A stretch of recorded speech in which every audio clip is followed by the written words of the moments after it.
The 1967 Ford full-size lineup represented one of the hallmarks in overall full-size cars for the Ford Motor Company. The vehicles were built with super high quality, with beautifully shutting and closing doors, pretty good body fits, and an overall level of comfort and quietness that had not been seen in Fords before these were introduced for the 1965 model year. There were a number of options that a buyer could get in order to customize, that's a bad pun, their full-size Ford, including, at the bottom end of the lineup, the Custom. One area of which the buyers could check various option boxes was in the engine department, where a number of powertrains were available. At the low end of the lineup was a 240 cubic inch so-called big six-cylinder that was standard in all models except LTDs and Ford XLs. One up from that was the 289 cubic inch Challenger V8. After the Challenger V8, there were a pair of 390 cubic inch V8s, a Thunderbird and then a premium fuel Thunderbird Special 4-barrel V8. And there was a Thunderbird 428 cubic inch V8. Now, if a buyer really wanted something to hot rod or take to the drag strip, they could buy one of a pair of 427 cubic inch engines, the so-called Cobra V8s. The first was the W code single 4-barrel engine, and there was also a 2 4-barrel 427 cubic inch R code engine. The single 4-barrel W code engine made 410 horsepower, had 11.1 to 1 compression ratio, and the dual 4-barrel had the same compression ratio and specs as the single 4-barrel engine, except it just had 2 4-barrel carburetors. As you might imagine, very few of these W or R code 427 cubic inch V8s were sold to the public, especially in the lowest end trim of these vehicles. That was the Ford Custom. And if you're into these factory 427 powered cars, you're in for a real treat here, as my friend Adrian stops by with his one-of-one 1967 Ford Custom Coupe, powered by a W code 427. It's a car that certainly has a good amount of patina, but it has a ton of character and it runs really well. Adrian has this car fully documented from Marty Autoworks. You can see there it says one of one with this engine and transmission code, and one of 1,138 that were built in dark green moss paint. This car was sold at Cayuga Motor Sales in Ithaca, New York, and Adrian picked it up in that area from the original owner. He also has the original bill of sale, which you can see here. Amazingly, what started as a $2,600 base price car became a $4,200 car, in large part due to the $975 option 427 cubic inch engine and $184 option 4-speed manual transmission. In other words, this car cost about the equivalent of $40,000 in today's terms, and it really is a base car aside from the engines and a few options. And all these 427s came standard with the open differential 3.5 to 1 rear. This car also has heavy-duty suspension that came with that particular engine package. And here's the window sticker for the car, showing what you saw on the bill of sale. The other great thing about this particular vehicle is that it's for sale, and Adrian is looking to place it with the right home. Now, you have to be somebody who's going to keep the 410 in this particular vehicle. You can't take it out and put it in something else. Adrian just won't sell it to somebody who's going to do that, and rightfully so. But if you're interested in this particular vehicle, I'll put Adrian's email right here, adrian.clements@me.com. You should contact him directly. And if you want to see more videos about this particular vehicle, check out Adrian's YouTube channel, Yours in Old Fomoco Iron. I'll put the name of that here. And stay tuned to Adrian's channel, as he's going to be adding more videos in the future.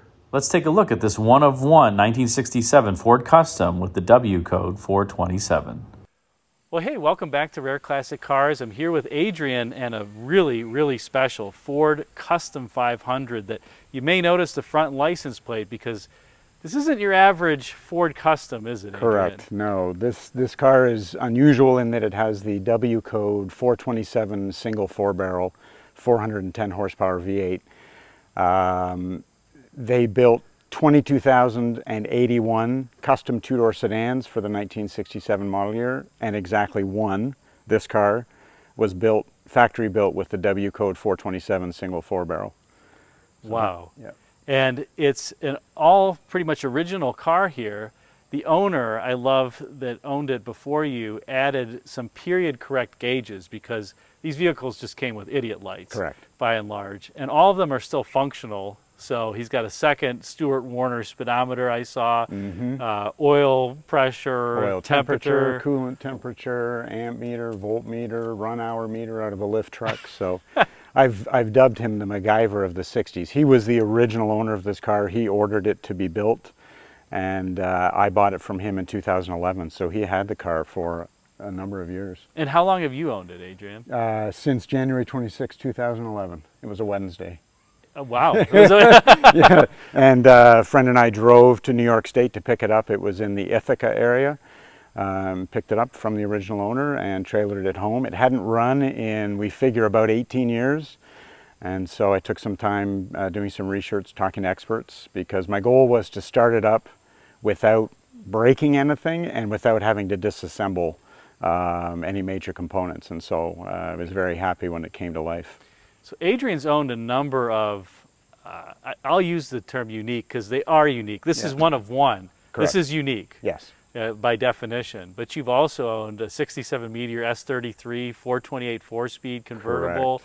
And you had a Country Squire 428 4-speed Country Squire. What was it, 67? 67, yeah. Documented by Marty Auto Works as the only 67 Country Squire built with a 4-speed for that year. So Adrian is unique as well because he's a big Ford historian, runs a number of Ford registries, has a huge, massive library, has encyclopedic knowledge of all things vintage Ford.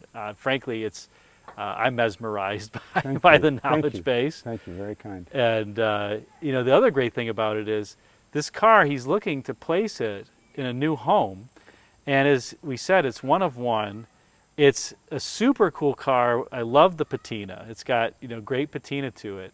But Adrian really wants it to go to somebody who's going to keep it in this shape, you know, like a custom, not take the motor out and dump it in some other vehicle. Right. So I'll post a link to his email below here, and you can contact him. And I'm also trying to convince Adrian to go out on his own with a YouTube channel too, because for all the car lovers out there, don't we love people who really know what they're talking about? And Adrian is first class when it comes to that. Thank you. So thank you, I appreciate that. It's really an honor, and I got to say, I've seen this car in pictures, and we'll have to do a walk around of it because it just feels like one of those cars that you want it to have that grit. You know what I mean? Like it looks like it's kind of like the villains in a movie that have the pockmarked face, you know, but they look like the villain. And this car looks like what it is. Yeah. If it were just pristine and it, you know, were this W code, you'd think that it was just a regular old custom 500, but it's got so much character to it. Almost like that Meteor. You've owned these cars with character. So how in the world do you find?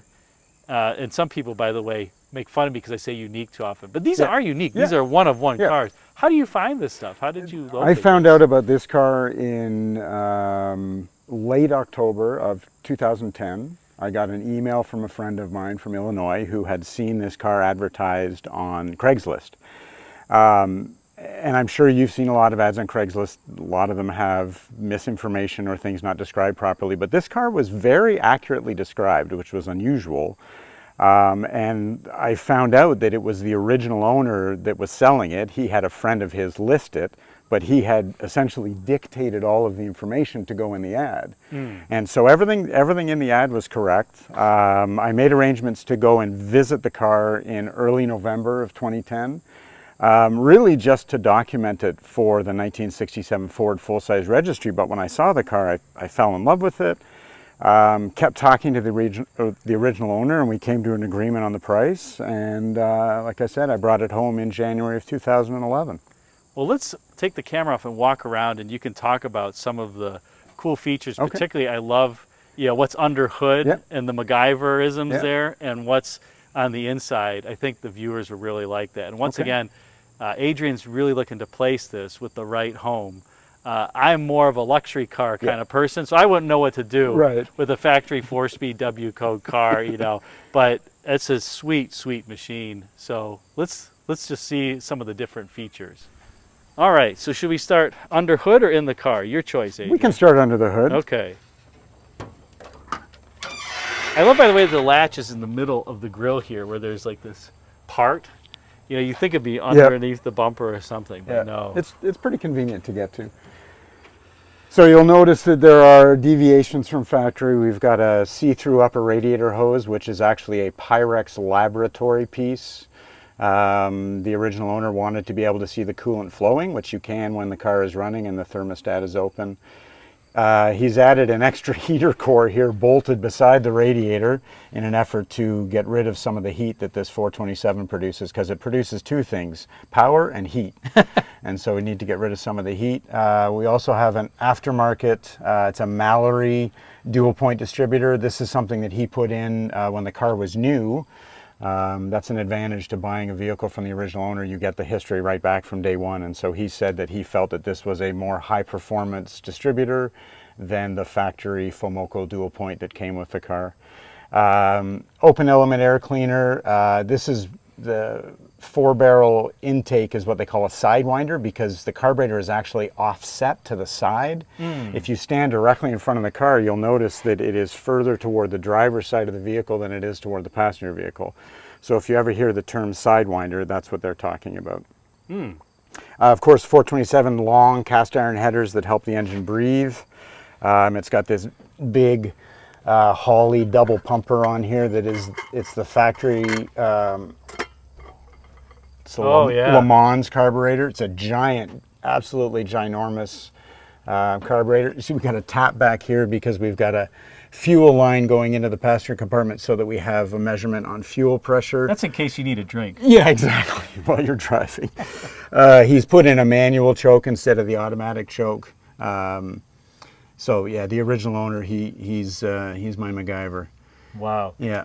And this old school fuel pump over here too. Right? Yeah, what he found was that the stock mechanical fuel pump would not be able to keep up when he would drive the car at very high speeds. So he put in this Stewart Warner electric fuel pump. Apparently this same type of fuel pump was used in Shelby Cobras, so it is a good functioning pump.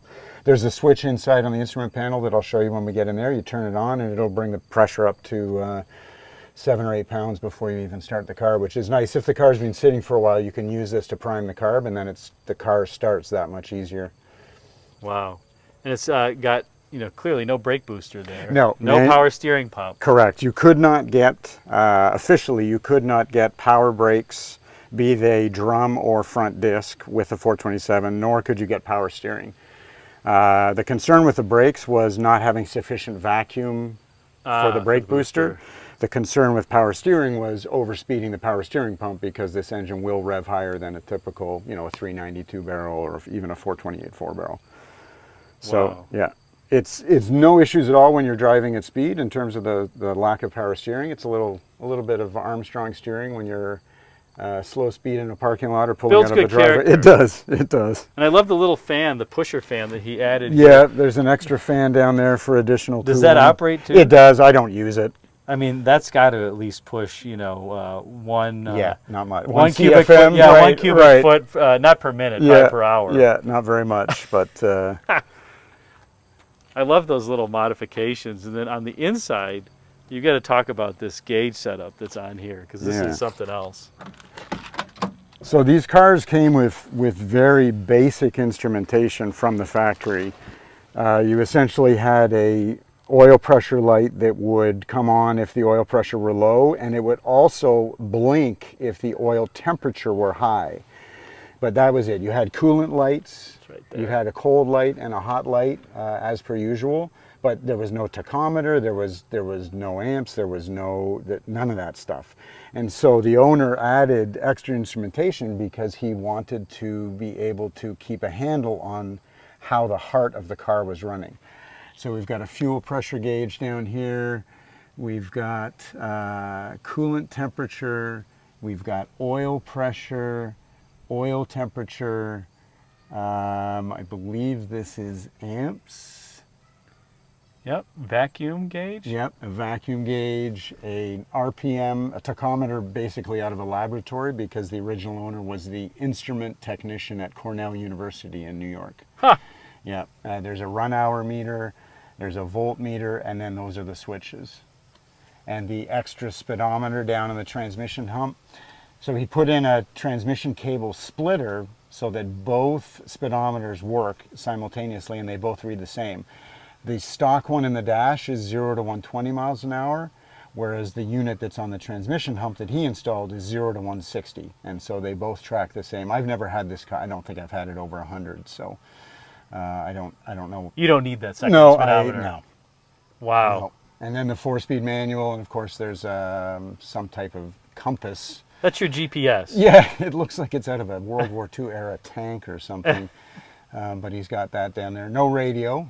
He ordered the vehicle without a radio. Oh, okay. I won't call it radio delete because the radio was not standard in this car. It was optional. If you did not order that, this is the dash you got with that little stylized crown that Ford liked to use so much in their vehicles.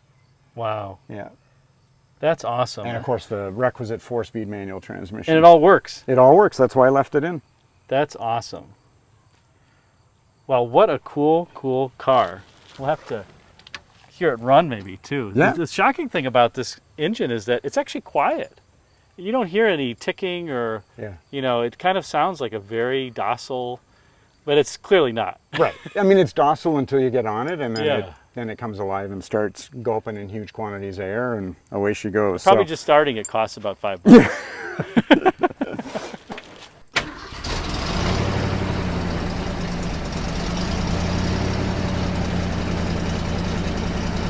Sounds great. That's the factory exhaust too. Is it Still really? on it, yeah. Wow. Yeah. How many miles on the car? It's showing 16,000, but based on the pedal wear, I would think that it's higher. Yep. Wow. Yeah. Very cool. It's an unusual piece.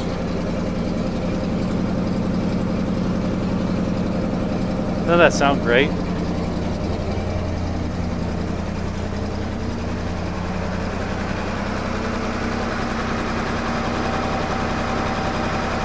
How cool.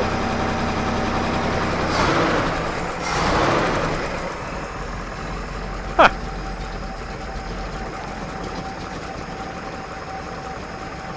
Well, what a great ride, Adrian. This is awesome. Thanks. You don't need a radio anyway. You got your own music, exactly. right? Exactly. It really is a beautiful car to listen to when you're driving. How cool. Well, thanks again. And if you're interested in the vehicle, I'll put Adrian's email, and you can contact him. And you got to be somebody who's going to keep the car, though, in the original form that it came in. So that's the prerequisite. All right. Thanks, Adrian. All right. Thank you. All right. I hope you enjoyed this look at a one-of-one W Code 1967 Custom 500. If you did, be sure to head over to Adrian's YouTube channel, Yours in Old Fomoco Iron, and subscribe. He's got a number of videos of the car running and driving. You'll really enjoy it.